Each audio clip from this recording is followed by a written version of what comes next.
Romanos capítulo 6, por favor, mis hermanos. Y la semana antepasada estuvimos hablando sobre Romanos capítulo 5. Hoy nos toca Romanos capítulo 6. Y vamos a considerar los versículos 15 hasta el 23. Romanos 6, 15 y 23. Dice el versículo 14. Vamos a leer a partir del versículo 14 para que entendamos un poquito más. Dice versículo 12, para que entendamos un poquito más. No reine pues el pecado en vuestro cuerpo mortal, de modo que lo obedezcáis en sus concupiscencias, ni tampoco presentéis vuestros miembros al pecado como instrumentos de iniquidad, sino presentaos vosotros mismos a Dios como vivos de entre los muertos, y vuestros miembros a Dios como instrumentos de justicia. Porque el pecado no se enseñoreará de vosotros, pues no estáis bajo la ley, sino bajo la gracia. ¿Qué pues? ¿Pecaremos porque no estamos bajo la ley, sino bajo la gracia? En ninguna manera. ¿No sabéis que si os sometéis a alguien como esclavos a quien obedecéis, sea del pecado para muerte o sea de la obediencia para justicia? Pero gracias a Dios que aunque eras esclavos del pecado, habéis obedecido de corazón aquella forma de doctrina a la cual fuisteis entregados.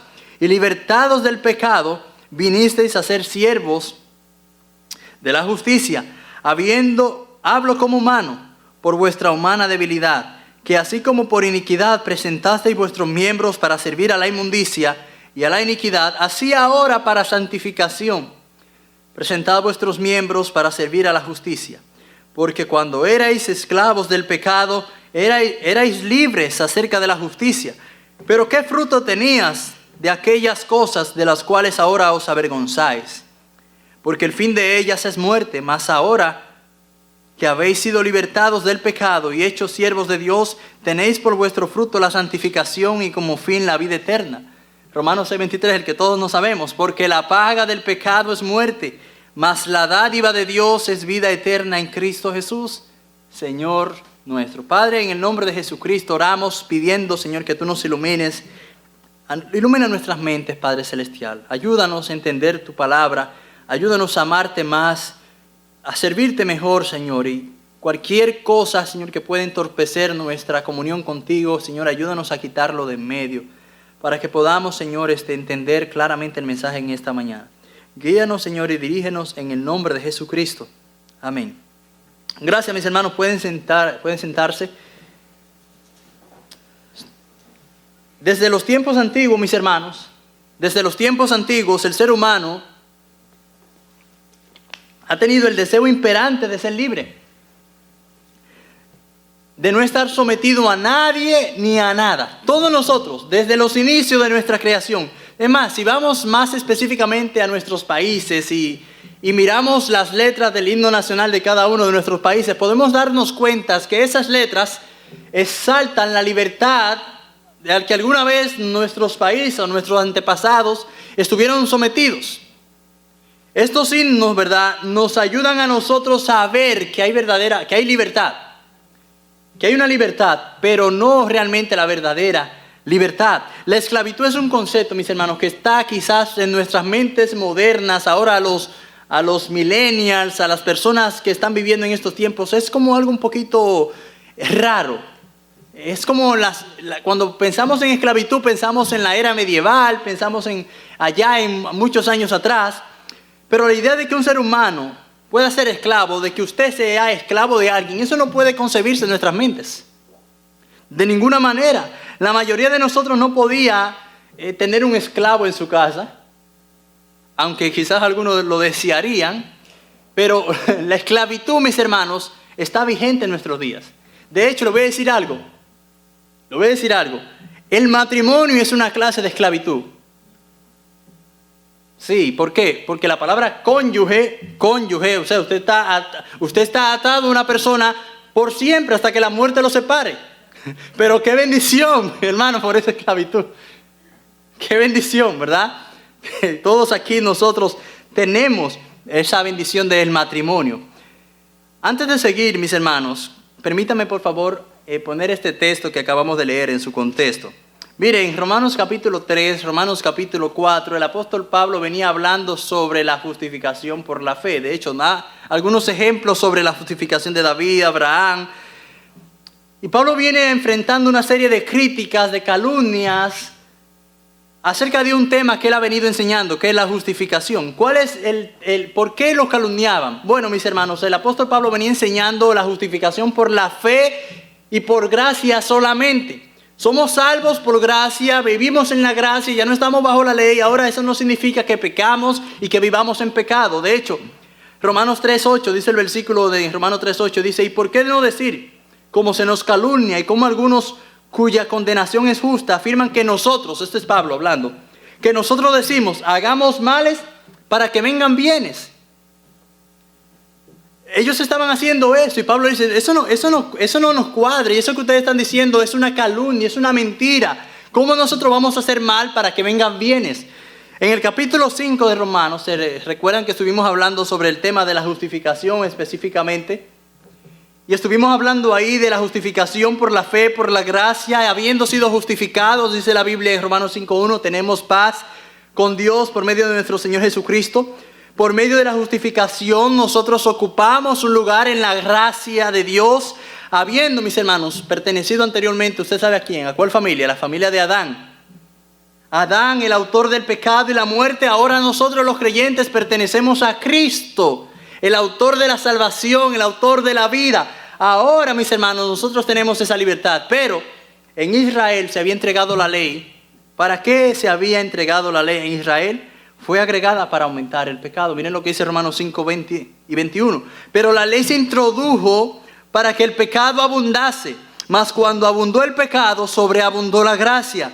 Porque así como el pecado reinó para muerte, así también la gracia reine para justicia, para la justicia, para vida eterna mediante Jesucristo, Señor nuestro.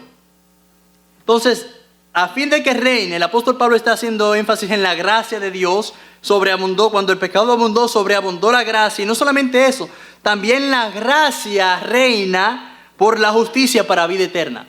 El apóstol Pablo viene enseñando esta obra de la gracia de Dios. Estamos en la gracia, pero esto no significa que usted y yo vamos a vivir la vida loca, como dice el cantante Ricky Martin. No podemos vivir la vida loca, no podemos vivir la vida como nos venga la gana. No, el hecho de que seamos cristianos y estemos bajo la gracia de Dios, no podemos vivir en pecado o pecar más para que la gracia abunde. Como dice Pablo, en ninguna manera.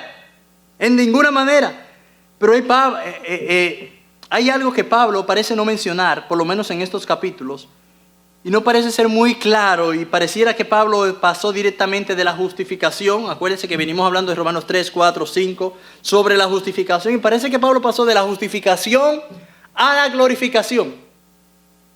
Pero no menciona como un estado intermedio de santificación. Entonces por eso es que estos críticos empiezan a decir lo que dicen. Por esta omisión Pablo ha sido objeto de muchas críticas, de muchas calumnias. Y Pablo ahora en el capítulo 6 de Romanos es que él viene ahora a dar el discurso, a aclarar las cosas de todas esas críticas que le habían hecho a él. Si miren lo que dice el versículo 1 del capítulo 6 de Romanos, ¿cómo empieza? ¿Qué pues diremos? ¿Perseveraremos en el pecado para que la gracia abunde? En ninguna manera. En ninguna manera. Ahora, ¿por qué estos críticos, por qué estas personas, los antinomianos, los que estaban en contra, ¿verdad?, de la ley, ¿por qué lo criticaban? ¿Por qué lo criticaban a Pablo? Miren, no era simplemente que el evangelio de la justificación que predicaba Pablo parecía ser que la realización de las buenas obras resultara en algo vano, en algo sin sentido. Ya es verdad que la comprensión de estas personas de la ley de Israel, ellos no habían comprendido eso todavía. La ley se introdujo ¿para qué? Según Romanos 5, 20, se introdujo para que el pecado abundase, mas cuando el pecado abundó, sobreabundó la gracia. Entonces, lógicamente, ellos están diciendo, bueno, si estamos bajo la gracia, entonces vamos a vivir como nos da la gana. Vamos a vivir la vida, obviamente, vamos a darle a Dios la oportunidad de extender su gracia, de extender su perdón, porque estamos bajo la gracia. Podemos vivir ¿verdad? Podemos irnos al cielo y mientras tanto gozar la vida aquí en la tierra. Es como fuera una especie de eso, de que le diera a los seres humanos lo mejor de los dos mundos. Usted puede vivir como usted quiera aquí, pero al final no te preocupes que tú vas para el cielo. Eso era lo que ellos estaban diciendo y no es así, mis hermanos. Usted no puede vivir la vida aquí en esta tierra como usted le da la gana pensando que cuando usted se muera usted va para el cielo. No, en ninguna manera. Entonces, la respuesta de Pablo que da a sus críticos es la siguiente. Dios nos justifica, pero la justificación no solo nos perdona de nuestros pecados, ¿verdad? La justificación también nos santifica a nosotros. Cuando usted y yo venimos a Cristo, usted y yo entramos en un proceso de santificación. Santificación posicional. Todos aquí, nosotros los que estamos aquí, si son cristianos, están en un proceso de santificación posicional. Ahora, la santificación es progresiva. Usted cada día va a ir creciendo en verdad a la imagen y semejanza de Jesucristo.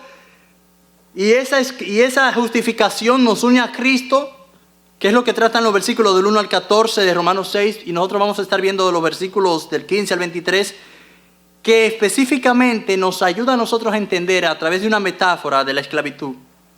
La verdadera libertad, la verdadera esclavitud que nosotros, usted y yo estamos. Ahora, mis hermanos, ¿qué es el pecado? Todos nosotros entendemos por el pecado que es lo que, cuando usted apunta a un blanco, usted falla ese blanco. El pecado falla contra las leyes de Dios. El pecado atenta contra la santidad de Dios. El pecado afecta, el pecado cuestiona, el pecado atenta contra el carácter de Dios. Pero no solamente eso, el pecado es el poder más devastador, debilitante y degenerativo que haya entrado en la raza humana. El pecado es rebelde, el pecado ignora y pisotea la palabra de Dios. Alguien ha llamado el pecado como el asesino imperante de Dios. Porque si le fuera posible el pecado destruyera a Dios y a su justicia. Si por el pecado fuera, el pecado destruyera a Dios y a su justicia. El pecado es incurable frente a los esfuerzos humanos. Ningún hombre en esta tierra puede deshacerse del pecado por sí mismo. Nadie puede deshacerse por el pecado de su verdad, por así, verdad, humanamente. Para eso fue que vino Jesucristo. Miren, mis hermanos, lo peor de todo es que el pecado condena el alma de la persona no regenerada al infierno. Con la única excepción de Jesucristo, mis hermanos, todos aquí hemos nacido con una naturaleza pecadora. Aún así, los pequeños bebecitos que ustedes chinean, como dicen, ¿verdad? Son pecadores. Son pequeños pecadores. Porque ¿qué ellos hacen? Ellos empiezan a decir no. La primera palabra que ellos empiezan a decir es no. ¿Y ellos dónde la aprenden? Nadie se la enseña, ya ellos lo saben. Mío, no, y aquello y lo otro. Mis hermanos, el pecado controla los pensamientos, las palabras, las acciones de los incrédulos, todo. Y lo que vamos a ver en esta mañana es la verdadera libertad que usted y yo tenemos en Jesucristo. Los incrédulos, mis hermanos, pecan aun cuando no hacen nada. El incrédulo peca por vivir. ¿Por qué? Porque está respirando el aire de Dios con los pulmones de Dios para vivir una vida que no agrada a Dios. La persona que no es cristiana peca por vivir. Porque no está viviendo para lo cual esa persona fue creada. Usted y yo fuimos creados para la alabanza y gloria de Dios. Cuando una persona no vive así, entonces peca con su vida. Peca con su vida. Jesús declaró que todo el que hace pecado es esclavo del pecado en Juan 8:34. Y puesto que toda persona, ¿verdad?, que no es regenerada, que no es cristiana, es esclava del pecado, lo único que va a hacer, ¿sabe qué es? ¿Qué va a hacer? Pecar. Lo único que sale por los poros de un pecador es pecar. Pero déjeme decirle algo, mis hermanos, que el regalo más grande que nosotros hemos recibido de Jesucristo, ¿sabe cuál es? La libertad del pecado. La libertad del pecado. Jesucristo nos redimió de la esclavitud del pecado. Cuando usted y yo éramos esclavos del pecado, Jesucristo nos redimió. Él fue que pagó el precio de nuestra redención. Mis hermanos, con lo único que usted contribuye a su salvación es con su pecado. Después con más nada. Después con más nada. Usted no aporta sus buenas obras. Usted no aporta su decencia. Usted no aporta sus valores. Usted no aporta sus títulos. Nada de eso. Usted aporta su pecado. Después no aporta más nada. No aporta más nada. Miren lo que dice el versículo 14 y 15. Porque el pecado no se enseñoreará de vosotros, pues no estáis bajo la ley, sino bajo la gracia. El pecado ya no se va a enseñorear sobre José. ¿Por qué? Porque ya José no está bajo la ley, sino bajo la gracia. Pero eso no es todo. ¿Qué pues? ¿Pecaremos porque no estamos bajo la ley, sino bajo la gracia? En ninguna manera. Indiscutiblemente no. ¿Por qué? Hermanos, el hecho de que nosotros hayamos sido justificados, perdonados por gracia, no nos da a nosotros la licencia para vivir la vida como nosotros queramos. No. Miren lo que dice la Biblia, porque el pecado no se enseñoreará de vosotros, pues no estáis bajo la ley, sino bajo la gracia. Todos los que estamos aquí entendemos la diferencia entre pecar y persistir en el pecado. Todo la entendemos. Los cristianos pecan, pero los cristianos no persisten en el pecado. Esa es la diferencia. Usted y yo no persistimos en el pecado. Todos entendemos esta diferencia. Nosotros hemos sido libertados del pecado. El pecado no tiene dominio sobre usted. Usted peca, pero el pecado no tiene dominio sobre usted. Dios, cuando lo libertó a usted, Dios le dio a usted la capacidad de decidir no pecar. Porque usted decide no pecar. Usted decide si hablar mentiras o no. Usted decide si va a caer en fornicación, sí o no. Usted decide. A usted nadie lo obliga. A usted nadie lo obliga, mis hermanos. ¿Qué significa estar bajo la ley? Porque el versículo 14 dice que el pecado no se va a enseñorear de vosotros porque nosotros no estamos bajo la ley. ¿Qué significa estar bajo la ley? Estar bajo la ley es aceptar la obligación de la ley, guardarla y de este modo quedar sometidos a su maldición y condenación. Porque ¿qué es lo que hace la ley? La ley nos revela nuestro pecado, pero no nos salva. No nos salva, mis hermanos. En Cristo, usted y yo estamos bajo la gracia. ¿Qué significa estar bajo la gracia? Que usted y yo dependemos totalmente de la obra de Cristo en la cruz del Calvario para ser salvos. Y estamos bajo la gracia. Y cuando venimos a Jesucristo, somos justificados y libres de esa esclavitud en la cual usted y yo estábamos. Mis hermanos, nosotros hemos sido perdonados, pero eso no significa que ahora usted va a vivir la vida como usted quiera. Usted ha sido limpiado, usted no puede ahora querer ir a su antiguo charco y enlodarse ahí como los marranos. No sé cómo le llaman ustedes, los chanchos, los cerdos, los puercos. Usted no puede vivir la vida así en su antiguo charco porque ya Dios me perdonó, ya yo voy a pecar y no importa, yo voy a Dios y Dios me perdona. Tenga cuidado, si usted piensa así, es muy probable, querido hermano, querida hermana, que usted no sea creyente. Porque un cristiano no va a querer vivir la vida así. Y si usted piensa así, revísese, mis hermanos. Cristo murió por nuestros pecados, no para que nosotros siguiéramos viviendo en ellos. No nos limpió para que nos siguiéramos sumergiéndonos en el lodo del pecado, no. Él no hizo eso para nosotros. ¿Qué hizo Cristo? Nos limpió, nos redimió, nos justificó para que viviéramos en justicia y santidad.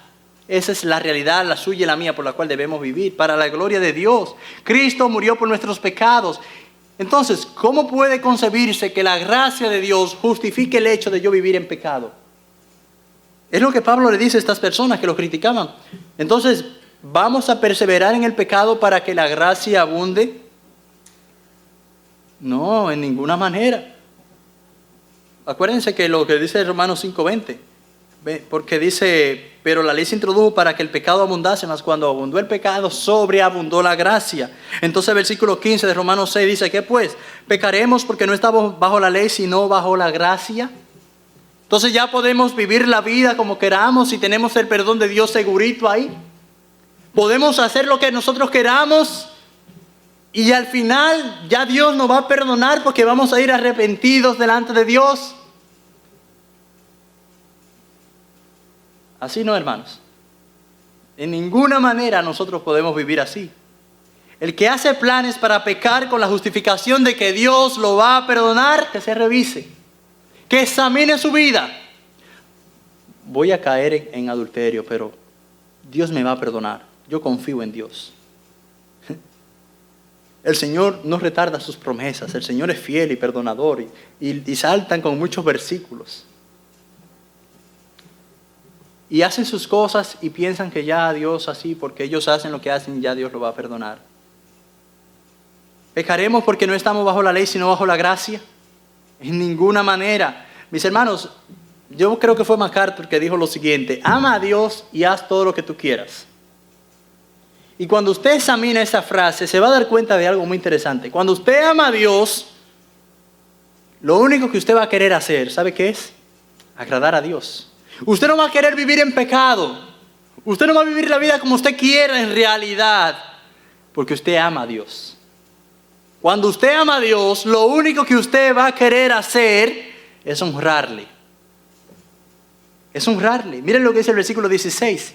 ¿No sabéis que si os sometéis a alguien como esclavos para obedecerle, sois esclavos de aquel a quien obedecéis, sea del pecado para muerte o sea de la obediencia para justicia?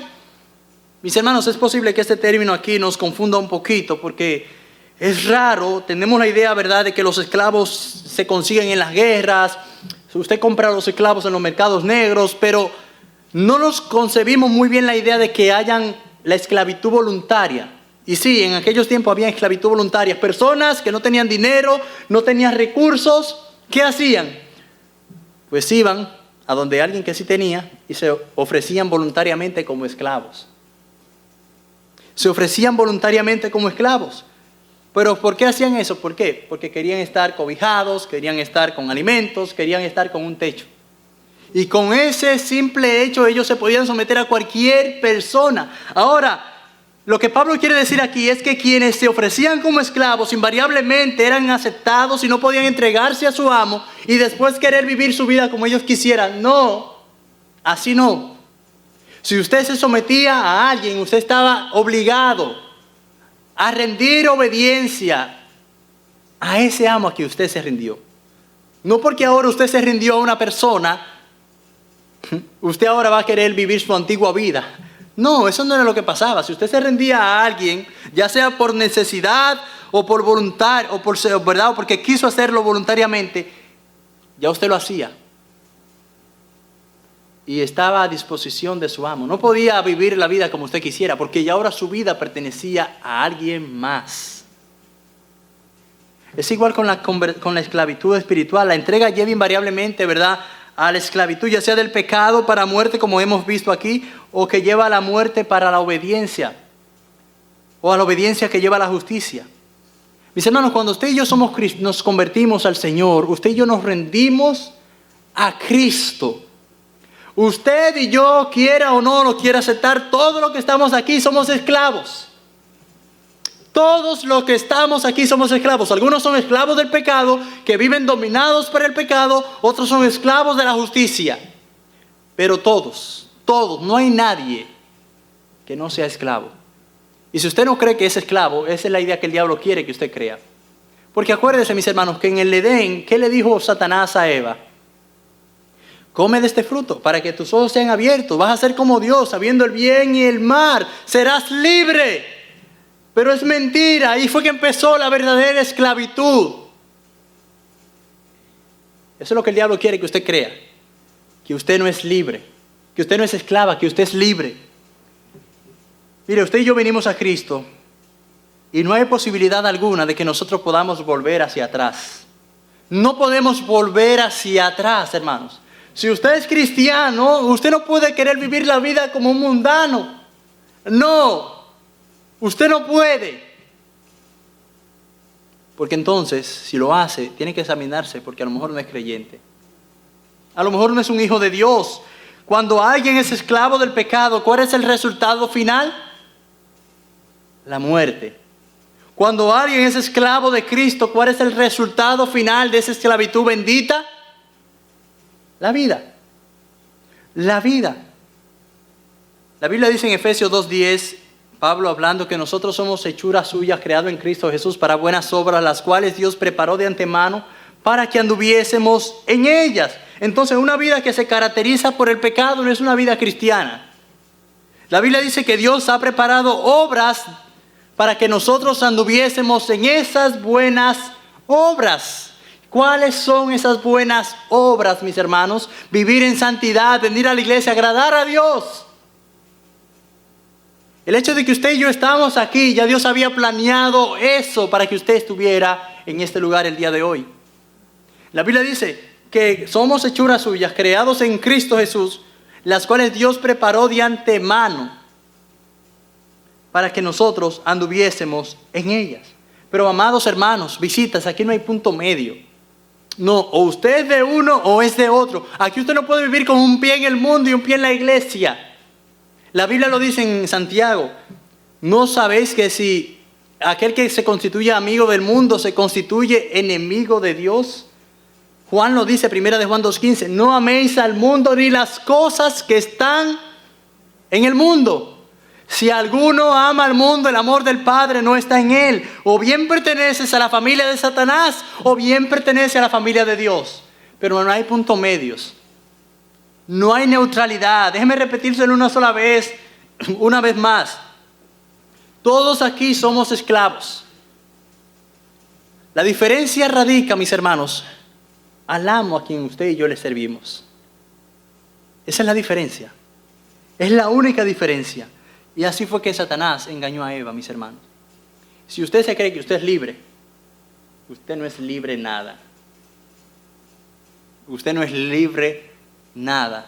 ¿Por qué? Porque su vida ha sido comprada. La Biblia lo dice en Corintios, vosotros habéis sido comprados por precio. Glorificad pues a Dios en vuestros cuerpos y en vuestro espíritu, los cuales son ¿de quién? Míos, no, son de Dios. Yo no me pertenezco a mí, ya mi vida, mi cuerpo, todo le pertenece a Dios, porque ya Dios me compró en la cruz del Calvario. Ese fue el precio que Cristo pagó por mi libertad. Acuérdense lo que cantábamos. La Biblia dice en Juan que si al que el Hijo libertare será verdaderamente libre. En Cristo sí hay libertad y perdón de pecados. En Cristo hay libertad de la esclavitud del pecado. Pero mire lo que sigue diciendo el versículo 17. Pablo aquí entonces empieza con una doxología. Pero gracias a Dios que aunque eras esclavos del pecado, habéis obedecido de corazón aquella forma de doctrina a la cual fuisteis entregados. Y libertados del pecado, vinisteis a ser siervos de la justicia. Ya hemos visto, mis hermanos, que Pablo aquí ha dejado en claro que todos somos esclavos. Unos del pecado, unos de la justicia, pero no es todo. ¿Por qué Pablo empieza dando gracias a Dios? Pero gracias a Dios que aunque eras esclavo del pecado, habéis obedecido de corazón y se habían sometido ¿a quién? A la enseñanza, a la doctrina. Los cristianos en Roma habían obedecido la doctrina de los apóstoles, el evangelio de los apóstoles, y se habían sometido a ella. Y el versículo 18 dice, y libertados del pecado, versículo 17, la parte C, dice, leámoslo otra vez entero. Pero gracias a Dios que aunque eras esclavo del pecado, habéis obedecido de corazón a aquella forma de doctrina. Oiga, aquella forma de doctrina a la cual fuisteis entregados. La palabra que Pablo utiliza aquí para entregados es la misma que utiliza en capítulo 1 de Romanos cuando se refería a los paganos. ¿Se acuerdan que la Biblia dice allí que Dios los entregó a la inmundicia? Dios los entregó a una mente reprobada para hacer cosas que no convienen. Dios nos entregó a nosotros la verdad divina del evangelio. Nosotros hemos sido entregados a la verdad divina de Dios. Y esto era lo mismo que los cristianos en Roma habían estado experimentando. Ellos habían sido libertados de la esclavitud del pecado, habían dado un claro testimonio de la verdad del evangelio y tenían el deseo de conocer y obedecer la palabra de Dios. ¿Por qué? Porque ellos se habían sometido de manera voluntaria a aquella forma de doctrina Mis hermanos, Dios es el único que dice la Biblia en Filipenses, que Dios produce en nosotros así el querer como el hacer por su buena voluntad. Dios pone en su perverso corazón el deseo de conocerle. Oiga lo que hace la gracia de Dios. La Biblia dice en Jeremías 17 que el corazón es perverso, engañoso. ¿Quién lo conocerá? En ese corazón de nosotros, Dios pone el deseo de buscarle. Porque su Espíritu Santo en nosotros produce un deseo santo en nosotros. Pero de nosotros no nace buscar a Dios. No nace, hermanos, porque nosotros somos incapaces de producir tal cosa. Lo único que usted y yo somos capaces de producir es pecado y pecado y pecado y pecado. Pero gracias a Dios que nos ha libertado de la esclavitud a la cual usted y yo alguna vez estuvimos sometidos. El pecado no tiene dominio sobre los creyentes. Hermanos, el pecado no tiene dominio sobre su vida. No se deje dominar. El pecado no tiene dominio sobre los creyentes. ¿Sabe por qué? Porque ya Cristo pagó el precio de esa libertad en la cruz del Calvario. Entonces, ¿para qué vivir hundidos en el pecado cuando ya Dios te ha libertado? ¿Para qué vas a vivir en el pecado porque ya Dios te ha perdonado? No, mis hermanos, no podemos vivir la vida así. Ya Dios me ha perdonado, no para vivir la vida como yo quiera, sino para vivir la vida que Él quiera. ¿Y sabe cómo la única manera en que usted y yo vivimos una buena vida? ¿Qué es una buena vida? Una buena vida quizá para usted sea tener una buena casa, un buen salario, un buen trabajo, muchos hijos, un buen carro, dinero en el banco. Eso no es una buena vida. Aunque parezca bueno, eso no es una buena vida. Una buena vida, mis hermanos, es cuando usted la vive para la gloria de Dios. La Biblia lo dice. La Biblia dice en Corintios capítulo 5, no recuerdo el versículo, pero creo que es el versículo 15, pero dice la Biblia allí que a los que Cristo ha justificado, a los que Él ha redimido, ya no vivan para sí, sino para aquel que murió y resucitó por ellos. Ya yo no debo vivir para mí, yo debo vivir para Él, porque ese es mi nuevo amo. Ese es mi amo a quien yo debo de obedecerle, a quien yo debo de honrarle. Y bendito amo ese, mis hermanos, que nos ama con amor incondicional. Mire esta paradoja, usted y yo somos esclavos de Cristo, pero somos libres. Somos esclavos, pero somos libres. ¿Libres para vivir en libertinaje? No. Para vivir para la gloria de Dios. La Biblia dice, si pues coméis o bebéis o hacéis cualquier otra cosa, hacedlo todo para la gloria de Dios. Si yo me voy a beber un vaso de agua, es para la gloria de Dios. Ya yo no voy a vivir para mí. Pablo lo dijo en Gálatas, con Cristo estoy, ¿qué? Juntamente crucificado. Y ya no vivo yo, mas vive Cristo en mí. Lo que ahora, dice la Biblia, porque no se acaba ahí el versículo. Y lo que ahora vivo en la carne, lo vivo por la fe del Hijo de Dios, el cual me amó y se entregó a sí mismo, ¿por quién? Por mí. Si yo vivo, es para que el Señor se glorifique. ¿Por qué entonces en el versículo 19, mire lo que dice el versículo 19, hablo una analogía aquí, hablo como humano, por vuestra humana debilidad, que así como para iniquidad presentasteis vuestros miembros para servir a la inmundicia y a la iniquidad, así ahora para santificación presentad vuestros miembros para servir a la justicia. ¿Por qué Pablo está hablando en este versículo? ¿Por qué en este versículo Pablo dice que está hablando como humano? Mis hermanos, Pablo está usando una metáfora aquí de la esclavitud. Porque de alguna u otra manera estos hermanos no tenían forma de entender esta verdad divina.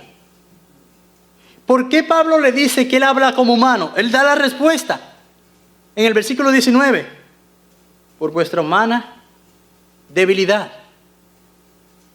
Que así como para iniquidad presentasteis vuestros miembros para servir a la inmundicia y a la iniquidad, así ahora para santificación presentad vuestros miembros ¿para qué? Para servir a la justicia. Mis hermanos, lo que vemos aquí en estas dos esclavitudes es que ninguna de las dos es estática. Mientras el incrédulo es esclavo del pecado, se va degradando y se va pervirtiendo más y más. Pero el cristiano, mientras es cristiano, mientras Cristo lo tiene con vida, se va santificando cada día más y más. no al revés, más y más como Cristo. Usted no es mejor cristiano que el año pasado. Ya Dios no trabajó en algo en su vida donde usted ha mejorado, ha madurado, ha crecido más en su fe. Usted no es mejor cristiano hoy que ayer. Ya Dios está haciendo una obra en nosotros. Pero es lo que Pablo le está diciendo a estos hermanos, recuerden. Ustedes estamos bajo la gracia, pero no para vivir como nosotros queramos. Ustedes deben vivir en santidad. No podemos vivir en pecado para que la gracia abunde. En ninguna manera. Ahora, como esclavos de Cristo, lo que usted y yo debemos hacer es presentar vuestros miembros, ¿para qué? Para servir a la justicia, para servir al Señor. Romanos 12, 1 y 2 lo dice. Así que, hermanos, os ruego por las misericordias de Dios que presentéis vuestros cuerpos en sacrificio vivo, santo, agradable a Dios, que es vuestro culto racional. Pero el versículo 2 dice, no os conforméis a este siglo, sino transformaos por medio de la renovación de vuestro entendimiento, para que comprobéis cuál sea la buena voluntad de Dios, agradable y perfecta. Entonces, mis hermanos, usted y yo debemos vivir para aquel que nos libró. Debemos vivir para aquel que nos rescató, para vivir en santidad y en la justicia de Dios. Mis hermanos, hasta que el pecado a usted no le sepa amargo, Cristo no le sabrá dulce. Hasta que usted no decida odiar lo que Dios odia y amar lo que Dios ama, usted no va a apreciar la gracia de Dios. Hermanos, si usted se diera cuenta de dónde Dios lo sacó, su vida fuera diferente. ¿Usted sabe de dónde Dios lo sacó a usted?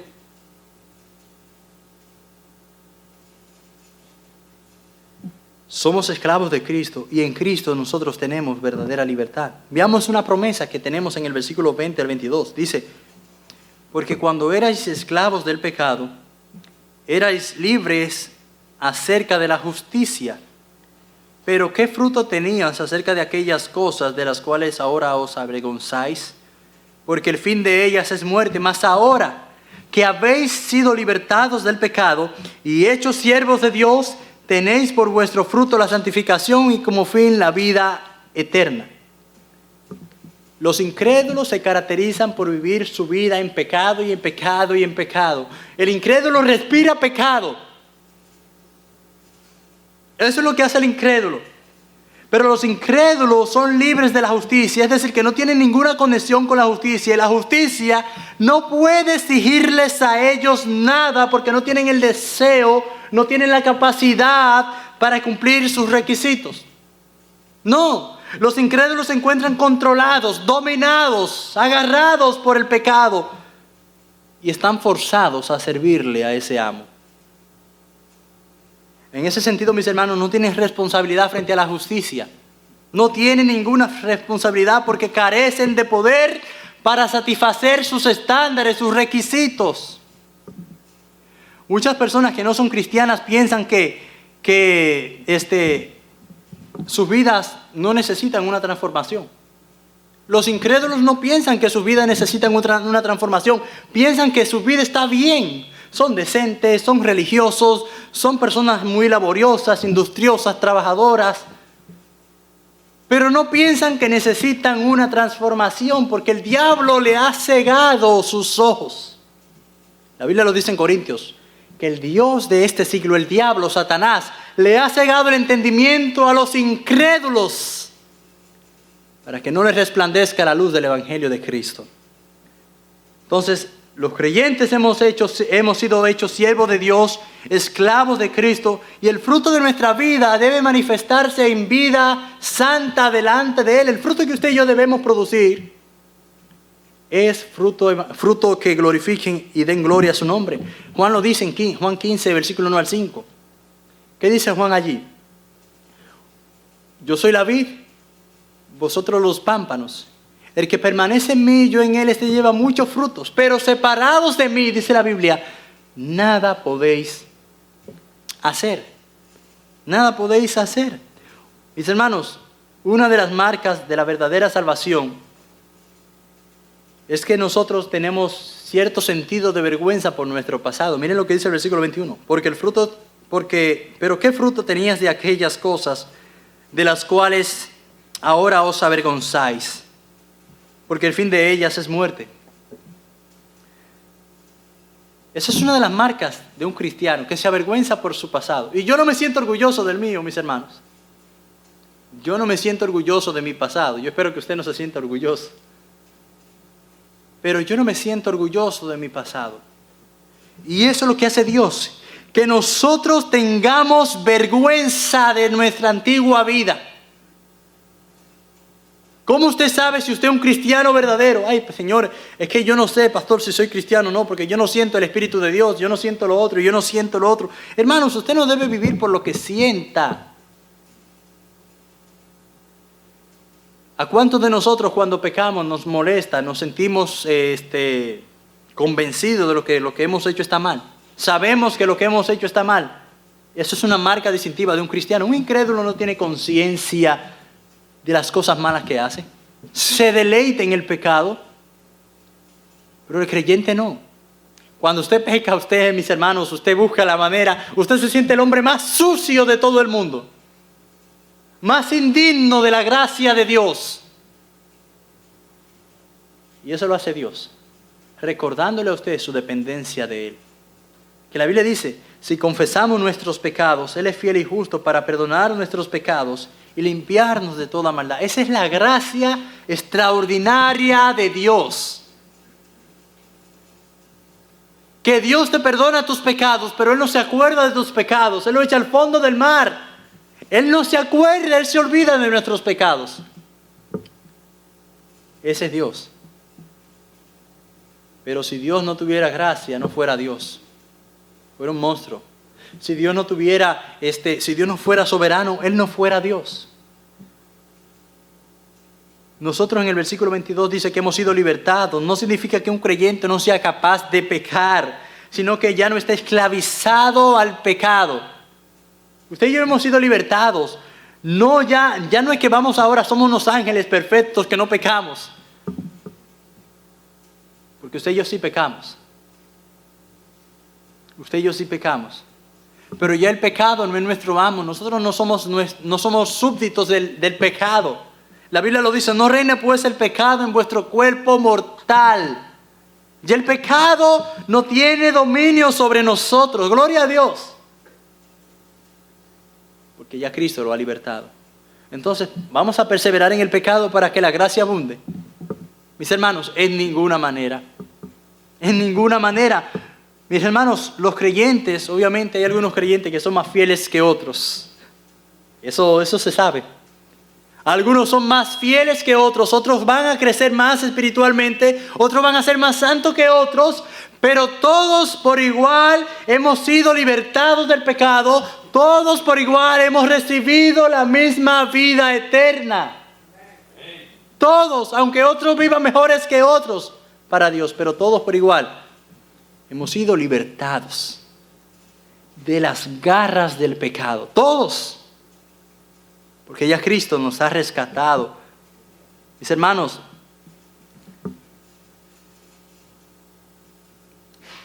hasta que usted y yo no entendamos la suciedad de nuestro pecado, usted y yo no vamos a apreciar la gracia de Dios.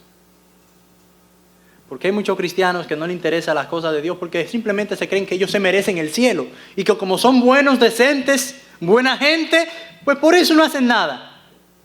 Y quieren tener a Dios agarrado de la mano. No, a Dios no lo tiene usted agarrado de la mano. Es Dios quien lo agarra a usted. Y nadie lo arrebata de su mano, dice Juan 10:20. Nadie nos arrebatará de la mano de nuestro Padre. Pero usted y yo somos salvos para vivir para Dios. Somos esclavos de Cristo para vivir para Cristo, para que ya no vivamos para nosotros, sino para que vivamos para Él. Hermanos, ¿por qué nos cuesta tanto servirle a Dios? ¿Por qué nos cuesta tanto rendir nuestras vidas a aquel Salvador que se entregó por nosotros? ¿Por qué? Porque no hemos entendido la gracia de Dios. No hemos entendido la suciedad de nuestro pecado. Por eso nosotros no hacemos lo que hacemos como iglesia. Porque pensamos que nos merecemos el cielo y un pedacito más. porque somos decentes y buena gente. A Dios no le impresiona tu vida, porque ya Dios sabía de dónde Él nos sacó. Pero mire, algo interesante en el versículo 23, y con eso terminamos, la antítesis final del versículo 23. La Biblia dice en Romanos 6:23, porque la paga del pecado es muerte, mas la dádiva de Dios es vida eterna en Cristo Jesús, Señor nuestro. Yo sé que todos aquí hemos utilizado este versículo para evangelizar. Pero déjenme decirle, mis hermanos, este versículo, el contexto de este versículo no es para evangelizar, es para santificar. Si usted lo usa para evangelizar, no está mal. Pero el propósito de este versículo es para que usted viva su vida santa y agradable delante de Dios. La Biblia dice, porque la paga del pecado es muerte, mas la dádiva de Dios es vida eterna en Cristo Jesús, Señor nuestro. Acuérdense que Pablo viene hablando sobre la santificación. Ustedes no pueden vivir su vida como ustedes quieran. Porque si ustedes viven su vida como ustedes quieran, ¿sabe cuál va a ser la paga de eso? La muerte. La muerte. Entonces, el pecado, mis hermanos, tiene una particularidad interesantísima, y es que el pecado siempre paga a tiempo. El pecado no se atrasa en sus pagos. No, el pecado siempre paga al día. Paga antes de la fecha. Hay dos cosas que nosotros podemos ver en este versículo. Lo que se gana con el pecado es la muerte. Es la compensación justa y debida por una vida que ha sido caracterizada por una vida en desobediencia delante de Dios. Es la paga justa. Dios no es injusto si usted se va al infierno. Y no estoy diciendo, mis hermanos, que la salvación se pierde. La salvación no se pierde. Somos salvos para siempre. Pero este versículo nos enseña a nosotros que la paga justa es la muerte por una vida que ha sido caracterizada por vivir en pecado. Y una vida caracterizada por vivir en pecado es una vida que no ha sido regenerada por Dios. La otra cosa que vemos en este versículo es que la dádiva de Dios es vida eterna en Cristo Jesús, Señor nuestro. Mis hermanos, usted sabe lo que es una dádiva, es un regalo de Dios. Y la salvación no se obtiene ¿por qué? No se obtiene por buenas obras, por rituales religiosos, por tu decencia o por alguna cosa que tú puedas hacer. La Biblia dice en Efesios 2:8 que somos salvos por gracia, por medio de la fe, y esto no es de nosotros, pues es don de Dios, no por obras, para que nadie se gloríe. Somos salvos por gracia. Si una persona quiere lo que se merece, déjeme decirle que va a recibir el justo pago de Dios, la muerte. Si usted quiere lo que usted merece, Dios se lo va a pagar. Ahora, si usted quiere lo que no se merece, Dios se lo da. Porque ninguno aquí merecemos el cielo. Ninguno aquí merecemos la vida. Ninguno aquí merecemos el perdón de Dios. Si usted merece algo, déjeme decirle que lo único que usted y yo merecemos es el infierno. Y nada más. Es lo único, mis hermanos. Es lo único. Pero Dios otorga vida a aquellos que están dispuestos a rendirse a Él. A rendirse a Él, a vivir, a dejar su vida de pecado, creerse que son libres cuando verdaderamente no lo son, y rendirte a Cristo por completo. Mis hermanos, la religión nos salva. Si usted viene a esta iglesia y piensa que se va a ir al cielo si se muere, malas noticias. Malas noticias, nadie se va a ir al cielo porque va a la iglesia. Si fuera por eso, mis hermanos, estuvieran llenas las iglesias. Todo el mundo quiere ir para el cielo, pero no todo el mundo está dispuesto a renunciar a su orgullo, a su incredulidad y acercarse a Dios. Mire, mis hermanos, el Hijo de Dios es el único que pudo haber pagado el precio por nuestros pecados. Mis hermanos, si alguno quiere venir en pos de mí, dijo Jesús, niéguese a sí mismo, tome su cruz cada día y sígame. Jesucristo no está buscando personas que lo quieran añadir a Él como un seguro de vida para que no se vayan al infierno. No, Él no anda buscando personas así. Él no anda buscando personas por sus brillantes ideas y por sus conceptos de vidas se vayan al cielo tampoco. Jesucristo llama a sí mismo a quienes están dispuestos a ser transformados por Él. A esos son los que Él está llamando. No he venido a llamar a justos, porque no hay nadie justo, sino a pecadores, al arrepentimiento. Él llama a sí mismo a aquellos que están dispuestos a cambiar la pecaminosidad que tienen con la santidad de Él. Él llama a sí mismo a aquellos que están dispuestos a morir a sí mismos para ser resucitados con Él. Él busca a quienes estén dispuestos a renunciar a la esclavitud del pecado para acogerse al servicio de la justicia. Cristo puede librarte de la esclavitud del pecado. Él te la puede dar, la libertad. La verdadera libertad. Todos somos esclavos, sí. Pero ¿de quién? ¿Quién es nuestro amo? Esa es la diferencia entre el esclavo del pecado y el esclavo de la justicia. Y gloria a Dios por esta esclavitud que me ha dado libertad.